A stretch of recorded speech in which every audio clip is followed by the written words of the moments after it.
এটাও এসেছে। মুমিন ব্যক্তির স্বপ্নও কিন্তু সত্য হবে। কোরআনে এমনও দলিল আছে যে কাফেরের স্বপ্নও সত্যি হয়েছে। কোন সূরায় আছে কে বলতে পারবেন? কাফের ব্যক্তির স্বপ্নও সত্যি হয়েছে এমন দলিল কোরআনের কোথায় আছে? কে বলতে পারবেন? হ্যাঁ, সূরা ইউসুফ কি না আপনার? জি, আশিক। ঠিক আছে, মাশাআল্লাহ। আশিক ভাইয়ের জন্য আমাদের একটা হাদিয়া থাকবে ইনশাআল্লাহ, আপনি আলোচনা শেষে নিয়ে যাবেন। তো ইউসুফ আলাইহিস সালামের যে ঘটনা সূরা ইউসুফ, সেখানে আছে যে অমুসলিম দুজন ব্যক্তির স্বপ্ন সত্য হয়েছে, হয় নাই? একজন এসে বলেছেন আমার মাথায় রুটি খেয়ে নিচ্ছে পাখি। আরেকজন বলেছে আমার হাতে ছিল শরাব, এই শরাব আমি পান করাচ্ছি রাজাকে, বাদশাকে। ইউসুফ আলাইহিস সালাম বললেন যে পান করাচ্ছে বাদশাকে সে নাজাত পেয়ে যাবে জেল থেকে, আর যার মাথা থেকে রুটি খাওয়া হচ্ছে তাকে শুলদণ্ড দেওয়া হবে। ঘটনা সত্য ছিল তো? আচ্ছা, এখানে এই দুই ব্যক্তি কিন্তু মুসলিম নন, তারা কিন্তু অমুসলিম। তো যেটা বলছিলাম যে আল্লাহর পক্ষ থেকে মুমিন ব্যক্তিকে সত্য স্বপ্ন দেখানো হতে পারে, শেষ জামানায় বেশি বেশি হতে পারে। তাই যখন ভালো কোনো স্বপ্ন দেখবেন শুকরিয়া আদায় করবেন আল্লাহর কাছে।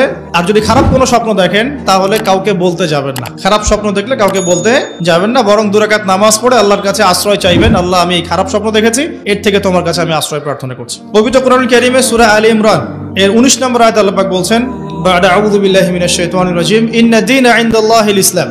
আল্লাহ রাব্বুল আলামিন নিজে বলছেন যে নিশ্চয়ই আল্লাহর কাছে একমাত্র গ্রহণযোগ্য দিন বা জীবন ব্যবস্থার নাম কি? ইসলাম। ইসলাম শব্দের অর্থ কি? আমরা বলি শান্তি। সত্যিকার অর্থে ইসলাম শব্দের অর্থ হচ্ছে আত্মসমর্পণ করা। কি করা?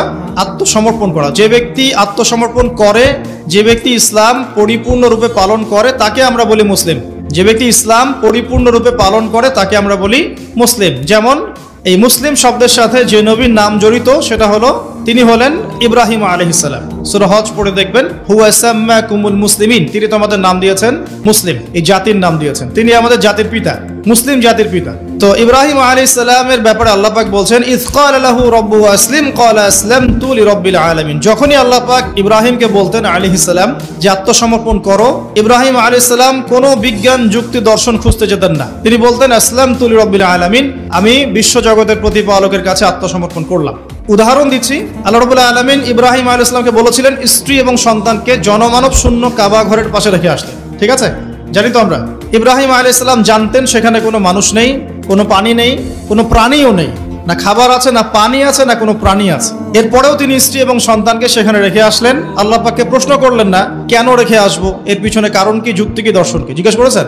ইয ক্বালা লাহু রাব্বুহু আসলিম, যখনই আল্লাহ পাক বলেছেন আত্মসমর্পণ করো, মেনে নাও, তিনি বলেছেন আসলামতু, আমি মেনে নিলাম।